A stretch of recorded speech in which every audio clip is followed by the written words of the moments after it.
Hello everyone, kitchen for অলে আপনাদের সবাইকে স্বাগত। আজকে আমি আপনাদের জন্য নিয়ে চলে এলাম পালক পরোটার রেসিপি।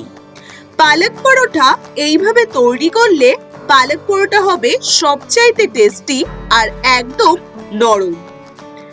তাহলে বন্ধুরা, এইরকম পালক পরোটা আপনারা কিভাবে তৈরি করবেন তার জন্য অবশ্যই রেসিপিটি প্রথম থেকে শেষ পর্যন্ত দেখে নিন। চলুন তাহলে আজকের রেসিপিটি শুরু করা যাক। প্রথমেই আমি নিয়ে নিয়েছি পালং শাক, একদমই ভাপাইনি, একদম ঝিরিঝিরি কুচি করে কেটে নিয়েছি। খুব ভালো করে ধুয়ে পালং শাক, দুয়াটি পালং শাক খুব ভালো করে ঝিরি করে কেটে নিয়েছি। দিয়ে দিলাম মিক্সিতে, তাতে দিয়ে দেব 1 চামচ বড় চামচ দিয়ে গ্রেট করা আদা কুচি, আর দিয়ে দিচ্ছি 3টা কাঁচা লঙ্কা, আর তাতে দিয়ে দেব খুব সামান্য জল। এবার খুব ভালো করে মিক্সিতে একদম স্মুথ একটি পেস্ট তৈরি করে নিন। দেখুন, একদমই স্মুথ ভাবে আমি একটি পেস্ট তৈরি করে নিলাম। এবার বাটিতে নিয়ে নিতে হবে 1/3 কাপ ময়দা, আর নিয়ে নিচ্ছি হাফ চামচ চিনি আর হাফ চামচ নুন। এবারে যে পেস্ট আমি তৈরি করে রেখেছিলাম পালকের, সেই পেস্টটা আমি এখানে নিয়ে নিলাম। এবার তার উপর দিয়ে নিয়ে নিন সামান্য কালো জিরে। খুব ভালো করে সবটাকে মেখে নিন, একদমই কিন্তু জল দেব না, খুব ভালো করে ডোটাকে এইভাবেই মেখে নিতে হবে। এইভাবে পালক পরোটা বানানো সব থেকে সহজ, আর খেতে কিন্তু খুব টেস্টি। ব্যাস, এইভাবে একটি ডো আমি প্রথমে তৈরি করে নিলাম।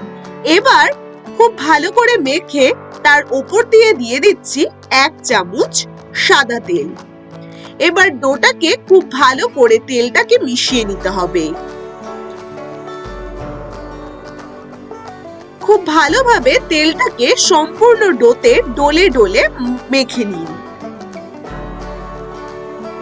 ব্যাস, একদমই সফট একটি ডো তৈরি হয়েছে। এবার ঢাকা দিয়ে রাখতে হবে 30 মিনিট। 30 মিনিট বাদে ঢাকনা সরিয়ে বেশ একটা ভীষণই সফট ডো তৈরি করে নিয়েছি। এবার এই ডো থেকে এরকম ছোট ছোট সাইজের বেশ কতগুলো বল তৈরি করে নেব। দেখুন বন্ধুরা, প্রত্যেকটি বল তৈরি করে নিলাম। এবার একটি বল হাতের মধ্যে নিয়ে 2 হাতের তালু দিয়ে খুব ভালো করে এইভাবে গোল শেপ করে নিন। দেখুন, ওপরটা যেন একদমই ক্র্যাক না থাকে। এইভাবে প্রত্যেকটি তৈরি করে নিলাম। এবার যেখানে করবেন সেই ফ্লোরে সামান্য সাদা তেল দিয়ে নিন। এবার দুটো সাইডে খুব ভালো করে তেলটাকে লাগিয়ে নিন, তাহলে বেলাটা ভীষণই ভালো হয় আর একদম ক্র্যাক উপরে থাকবে না। এবার ঘুরিয়ে ঘুরিয়ে খুব ভালো করে একটু গোল শেপের প্রথমে বেলে নিতে হবে। এবার এরকম গোল করে এবার আস্তে আস্তে ট্রায়াঙ্গেল শেপ দিয়ে নিন। ব্যাস, এবার খুব ভালো করে পরোটার শেপে তৈরি করে নিন। এইভাবে পালং পরোটা বানানো সবচেয়ে সহজ, আর এইভাবে বানালে খুব তাড়াতাড়ি অনেকগুলো পরোটা তৈরি করা যায়। দেখুন বন্ধুরা, উপরটা কিন্তু একদমই ক্র্যাক হয়নি, একদম সফট তৈরি করে নিলাম সেম প্রসেসে প্রত্যেকটি পরোটা। এবার ফ্রাই প্যানে দিয়ে দিন সাদা তেল। খুব ভালো করে ব্রাশ করে দিতে হবে তেলটিকে। এবার খুব ভালো করে তেলটাকে গরম করে নিয়ে মিডিয়াম ফ্লেমে রেখে আস্তে আস্তে একটি একটি করে পরোটা ভেজে নিন। এবার পরোটার একটি সাইড হালকা 2 থেকে 3 মিনিট রেখে আরেকটি সাইড উল্টে দিন।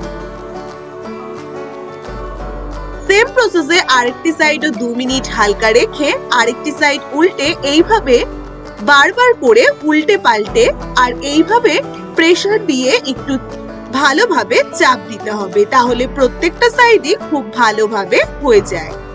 সেম প্রসেসে আমি বাকি প্রত্যেকটি পরোটাই তৈরি করে নেব।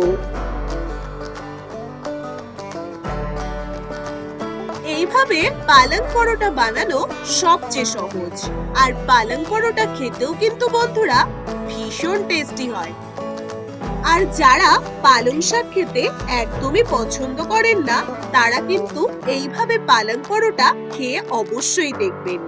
আশা করি আপনাদেরও ভীষণ ভালো লাগবে। বন্ধুরা, জিভে জল আনা এরকমই আরো নতুন নতুন রেসিপি জানতে চাইলে অবশ্যই আমার চ্যানেলটিকে সাবস্ক্রাইব করতে ভুলবেন না।